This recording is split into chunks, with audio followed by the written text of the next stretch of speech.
Welcome to News for the Blues, episode 6, recording as usual on a Friday afternoon. An early David Moyes press conference this week, which is probably having an earlier kick-off tomorrow, 12:15 against Sunderland in the third round of the FA Cup. Naturally, all the talk was about that Michael Keane red card and the subsequent appeal to the FA in regards to getting it overturned. I was there, obviously, on Wednesday, the Wolves match, which saw Everton pick up a point, obviously, but go down to 9 men with Michael Keane's red card, a huge talking point. Sent off for violent conduct, 3-match ban. It was a hair pull, and the referee was sent to the screen via the famous Chris Kavanagh to have a look at that. And all the talk since, just after he was sent off and in the last couple of days, has been about whether it was right or wrong. Personally, I think it was absolutely farcical. If you look at the laws of the game, you look at the application of the law, the fact that it was within a challenge, the fact that he's got his eyes on the ball, he wins the header, I think, before he even pulls his hair. In that kind of situation, when you're challenging for a header, naturally the centre-half will look to put the hand on the person's back. The fact the player's got, obviously, long hair was unfortunate. But to say it's violent conduct and to give him a 3-match ban, and to be fair, let's face it, to send him off was absolutely embarrassing. And David Moyes has been quite keen to hammer home that point today in the press conference after the club released quite a strongly worded statement, which said how disappointed they were. The fact that, they provided the evidence effectively. The 3-man panel, or 3-person panel, should I say, David Moyes said he was aware of who they are.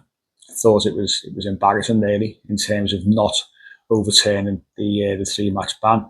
I think when you look at violent conduct, obviously it comes in a variety of guises, and whether it's tackles, punches, whatever it might be, elbows. It's one of those things where you're never going to be at the same kind of level. Always on a bit of a sliding scale, aren't they? But you look at what actually happened, and he's up there winning the header. There's no intent there. There's nothing. He's not trying to hurt the opponents. Even I think the Wolves player himself said after the game, I think he mentioned he wanted, looking for the free kick, because obviously he's going to feel it. There's no sort of idea of getting a man sent off. And I think David Moyes said, Chris Kavanagh there on VAR has done a young referee no favours at all. Was it his second or third Premier League match, maybe? And he's VAR looking to be involved in every little thing yet again. Comparisons made to what happened with, obviously, Arsenal and Liverpool as well last night with the whole Martinelli and Bradley situation. And it just doesn't feel right, does it? And obviously it probably hits us that bit harder because of the fact that we're so short of players, aren't we? It does sting a bit. And, Michael Keane, I'm sure, he knows more than anyone and better than anybody. And he's the only person who knows the fact that there was no intent there. He's literally challenging for a header, and this is what the game has become. When you combine it with, obviously, what happened to Jack Grealish, I think that was understandable why he was sent off. You can't go around doing it. But again, in the press conference, it was referenced the inconsistencies that we're seeing. You see some players, mention no names, Virgil van Dijk, who can sarcastically applaud all he wants and get no booking. Jack Grealish does it. It is a bookable offence, by the way. It's dissent. And he's automatically got 2 yellow cards and he's sent off. It's the inconsistency, and we see it week in, week out, don't we? We go back to the penalty we should have had against Arsenal. And the day after, the same kind of situation, a penalty is given. We see a handball situation where Diblin fires the ball towards goal against Burnley. Looks like handball, not given. Newcastle, it happened to them the other day. I think it was against Leeds. Similar situation, similar distance, gets a penalty. It's those inconsistencies which are absolutely crucifying the game for fans, I would say, and managers and players. So the press conference, there was a lot of time spent, Vinny O'Connor asking a lot of questions from Sky Sports about that. You could sense the manager's frustration and his mood. And as I say, the statement came out just before it was handed down the press room there at Finch Farm, and it was obvious. Obviously, it was going to be a big factor in the conversation. But here we are. 3 matches now without Michael Keane. A match, obviously, tomorrow without Jack Grealish. We're down to the bare bones. And we find ourselves in a pretty difficult position in regards to who's going to play. And again, it's potentially a case of square pegs and round holes, but it may give a chance to give a little bit of balance to the back four, which we haven't experienced a lot. We discuss on the podcast so often the right back and the left back situation. Obviously, Mykolenko is a left back, but Jacob O'Brien's on the right back, not his fault. So he should slot inside with James Tarkowski tomorrow at centre half. It should give a chance again after the Forest game the other week for Nathan Patterson to come in, who is a right back, to go on that right hand side. And you would have to think that in the absence of Jack Grealish, we've got Tyler Dibblin who's going to come back in, because we can't do much else, can we?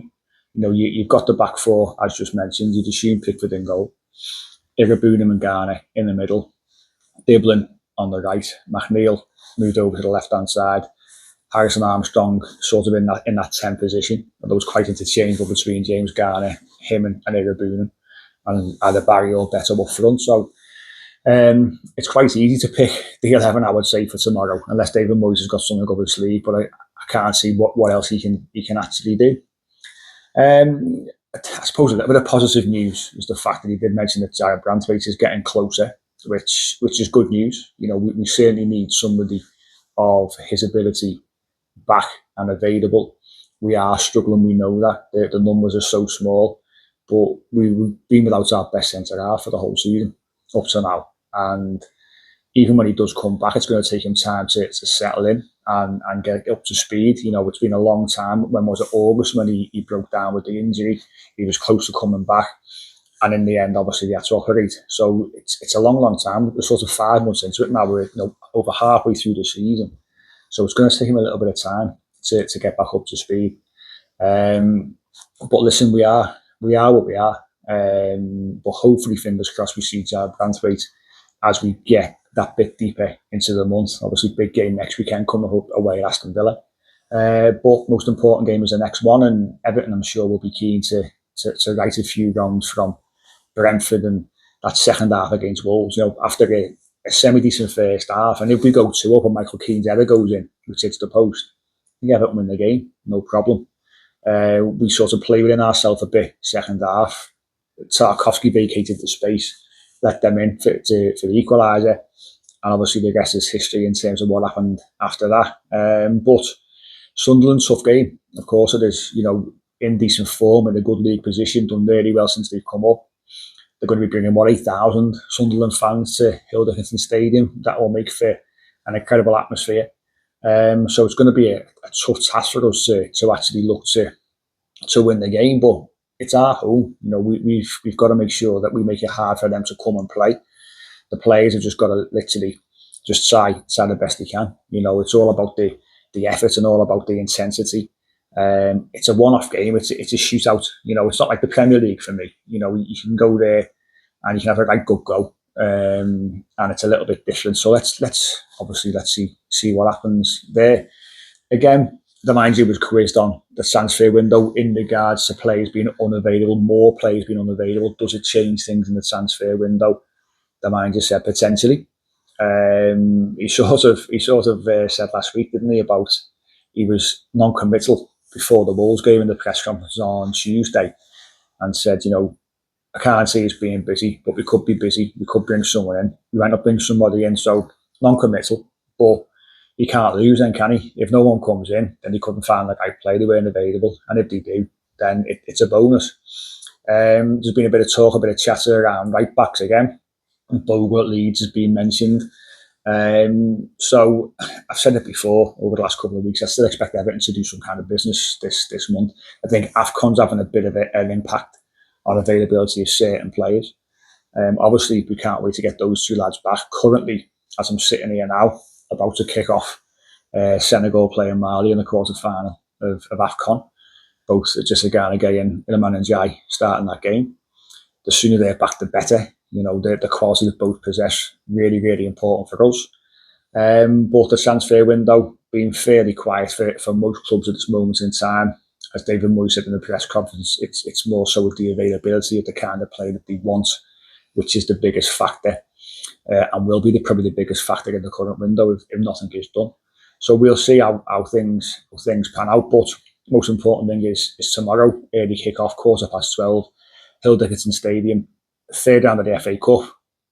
Fabulous competition. We all want to win it. We all want to win a trophy.